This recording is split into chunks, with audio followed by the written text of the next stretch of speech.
6:46, your top stories this Friday in your Sunrise Smart Start. We start with something happening later this morning in a few hours. A man charged with murder for a shooting in Rochester this week is due in court for arraignment. Police are crediting this community for helping them make the arrest in a hurry within 24 hours of the killing Wednesday on Genesee Street. 24-year-old Stephen Jefferson is charged with second-degree murder in connection to the death of Dwayne Hall Jr., a 38-year-old. Police say this started as a fight between the two before Jefferson shot the victim in the chest point blank. Yesterday, RPD says Jefferson was found on a bike on the east side of the city, and then he was arrested.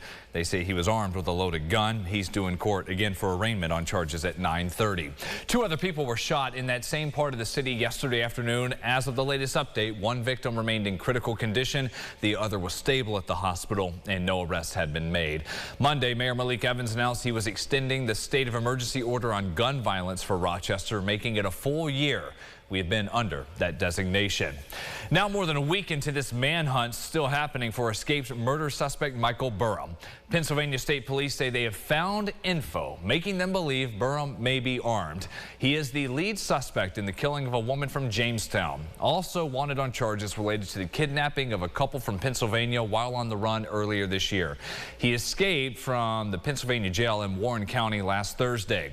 During that search and interviews, investigators learned that there could have been a drone flying in the area of the jail around the time of Burham's jailbreak. More controversy over the proposed move for University Preparatory Charter School for Young Men, known as UPrep. The school is looking to move into a new location in Irondequoit off East Ridge Road. Neighbors have been voicing concerns in front of town leaders, worrying this move would affect traffic, the environment, and property values. Following another meeting this week, the CEO at UPrep called some of the accusations from neighbors racist and called the permitting process and hearings unfair. School leaders say they're addressing all concerns in an open, transparent way, working closely with the planning board for the town. The supervisor there says they're working closely with UPrep, and he applauds his staff for due diligence. And when you have a controversial project, which this is, you know, this building is located in a heavily residential area, and the residents have a right to be concerned with traffic, noise, and other things. And, you know, we're here to listen and address those and stay within the code and the law as well. So it's definitely a push and pull.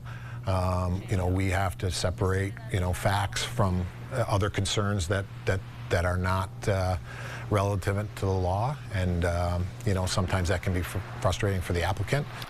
The legal team for the town adds Irondequoit is committed to a careful and deliberate review of the expansion of UPrep. The Zoning Board of Appeals, this is next. It will consider the project when it meets again next month. That's as long as UPrep officials don't require an adjournment.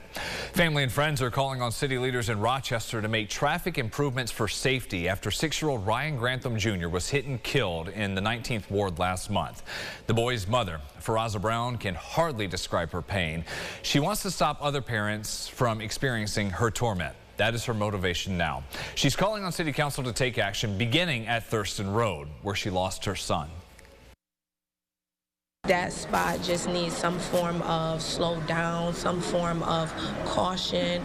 That area is no longer just adults. That area has a lot of children now. Traffic is always over 25 miles an hour. It shouldn't take the fact that we lose a 6-year-old for this to have happened. Those women, including the grandmother there, say it's not just Thurston Road. Too many other roads in the city have similar issues that could lead to another tragedy. A sad update to a story of the family of the Swans near Syracuse in Manlius. The last adult swan left at the iconic village pond is now headed to a new home after attacking his 4 babies. After the horrific attack earlier this summer on the mother swan, Faye, who was killed, neighbors were hoping for a reunion between Manny and his babies who were stolen weeks ago. The father swan started defending his territory this week, charging after the little ones. None of the babies were hurt, but Manny has to be moved. He'll go to Skinny Atlas until he finds his new permanent home in Pennsylvania. In Newark, the police department is making changes to staffing in an effort to deal with severe shortages and to make sure officers are not overworked. The police chief tells us they have 1 vacant post, 3 officers out injured, and 2 soon-to-be open positions within retirement and resignations of a few officers. Meantime, many officers have been working OT to fill the gaps. A new temporary schedule the department has come up with is supposed to alleviate some of the strain.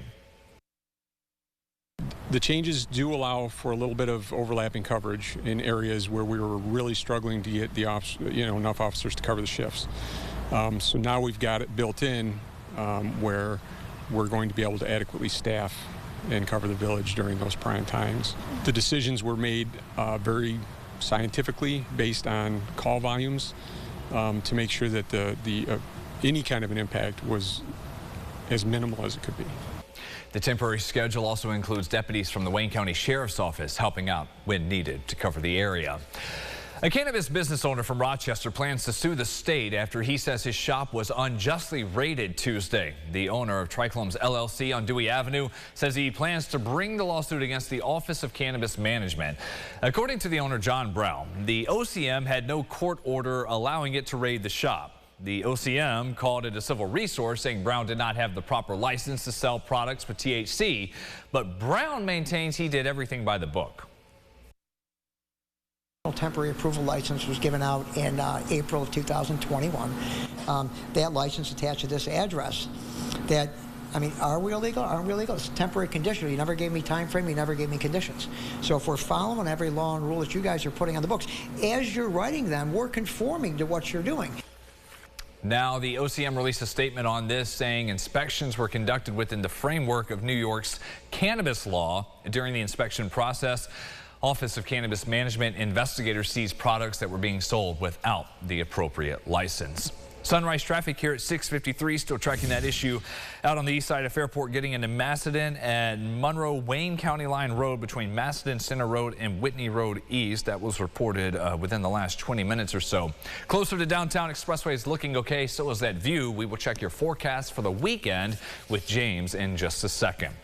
Big health news here. The FDA is approving the first over-the-counter birth control pill in the U.S.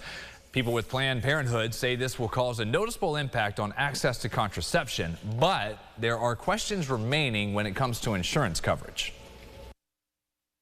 For access, I mean, this is something that is going to just have a profound impact on people's ability to access birth control. And what we need to do now is ensure that this over-the-counter method and any that may follow are available, affordable, and covered by health insurance. Those are the things that are going to make them truly accessible to all who need them. When it hits the market, O-Pill, that's what it's called, will be available to people of all ages. And while the company behind this, Perrigo, isn't expected to release the medication until 2024, medical officials say the best thing you can do, speak to your healthcare provider to go over any questions or options that you need to take care of. The lineup is out for this year's Fringe, with Tig Notaro headlining this year, that comedian. The festival will feature more than 500 performers at 30 different venues. The CEO and producer Erica Fee says there is a lot to get excited about this year. We have some really big highlights this year, including the amazing Cirque and Extremiste and Exit at Parcel 5, a brand new show from France, a U.S. debut, including a hot air balloon and acrobats hanging off of it. We have the really world-renowned Cirque Columbia and a brand new show in the Spiegel tent called Corazon. And we just have so many new shows. The vast majority of the shows this year are brand new. Fringe runs September 12th through the 23rd. We have a full breakdown of the lineup and info on tickets at rochesterfirst.com. On any given year, they can pull in about 100,000 visitors for these shows. Just huge, and that's like the biggest thing to close out the summertime here in Rochester. Fun stuff in a few months. All right, so the here and now, today and the weekend. Yeah, so much happening this weekend around the region. Weather, obviously, very important to that fact. So tomorrow is going to be the day we're going to have to watch for the afternoon storms. Sunday is the day we watch for morning storms. Okay. So that's going to be the time frame really over the weekend. I think Sunday afternoon is dry, which is good to see. And you see the temperatures probably over the weekend going to be the warmest of the 8 days coming up. And then overnight low is a little on the warm side there as well. So let's enjoy today. And I think tomorrow a lot of dry time in there. But just keep your eye to the sky as those storms start to fire. All right, thank you, James. We're back here with updates in 30 minutes. Have a great and safe weekend, everybody.